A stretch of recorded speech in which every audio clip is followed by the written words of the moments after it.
Good morning, it's Lily at Reed Ranch. So I wanted to walk around and show you kind of what I've been doing. These are dead. That's the world's saddest sage plant. You can see these lilies are in decline. I don't feel like cutting them down right now, but that's going to be something I need to do soon.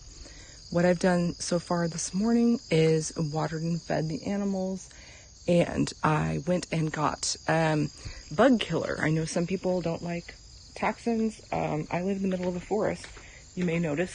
So there's the lawn, there's the fence, and then there's pasture, and then it's woods. And 360 degrees, I'm surrounded by woods. Therefore, just pretend like you're on Naked and Afraid, except not that bad. So I sprayed around the house, a bit indoors, and the perimeter of the outside with some bug killer, because I'm seeing some little spiders coming in, and I am allergic to spiders. For years and years, I would not kill spiders because they eat other bugs. Speaking of spiders, see, there's a little web. I also went to the garden, which I don't have a whole lot of stuff going on, but I picked some yellow squash, cucumber, tomatoes, and today, if you heard that kick on, ooh, isn't that pretty? Sky.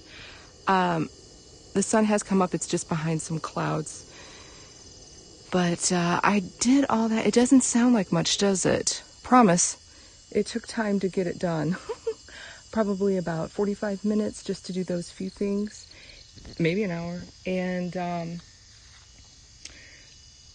look at this. You see that tree? Leaves are starting to turn too. Can I zoom? Yeah. So it is late summer, early autumn if you're me, because I love autumn. I think Monday is the 31st of August. So we are getting really close. That's some sad sage and what's left of the dwarf kale. I just put them here because, honestly, I can't remember what I planted there first and it didn't come up. So I planted dwarf kale and it actually did really well. I've just let it continue to go after I stopped bringing any in. And the basil ended up coming in, although I never thought it would. And it's, as you can see, gone to seed. It's flowering. I like that for the pollinators. They do come around. It's too cold right now. Feels good to me, but it's cold for them. In case you notice that, hey, what's a truck box doing underneath your deck? Well, let me tell you, I sold the truck, and that truck box was actually from the previous truck. Now, let's do a history lesson. So if I had the truck I just sold for 13 years, the truck before that we had for quite a long time too. So that truck box is pretty old. And I haven't decided if I'm going to buy another truck, but I might. And don't know if it'll fit in or not, but if it does, why not use it in a third truck? Come on. The other thing is, you gotta love this. So see, I'm very much, I was raised where we sort of did everything. I mean, this place did not look a thing like this now.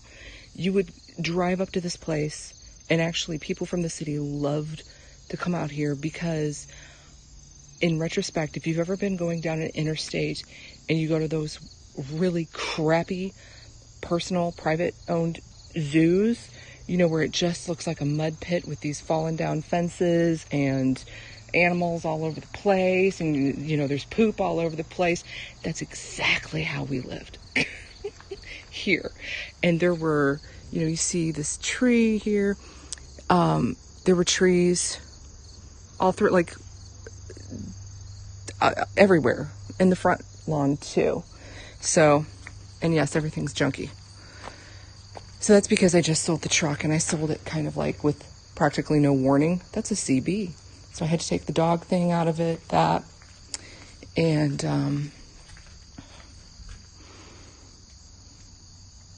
anyway, so we're all in a big process here. But no matter how junky this looks, I promise you, it used to be insane. But these were all trees. This, instead of having a lawn, we had trees go right up to the house. So, yeah, those woods that are back there now were right up here. And this carport was not here, of course. You can tell it's kind of newer, at least this part. But this part wasn't either. And we had all kinds of more dog kennels because my father trained work dogs, amongst other things. So, yeah, we always had a lot of stuff going on. And anyway, so even though we're a retired ranch now, it takes a whole lot of just running around keeping basically animals alive and bugs not. What are you doing this Sunday?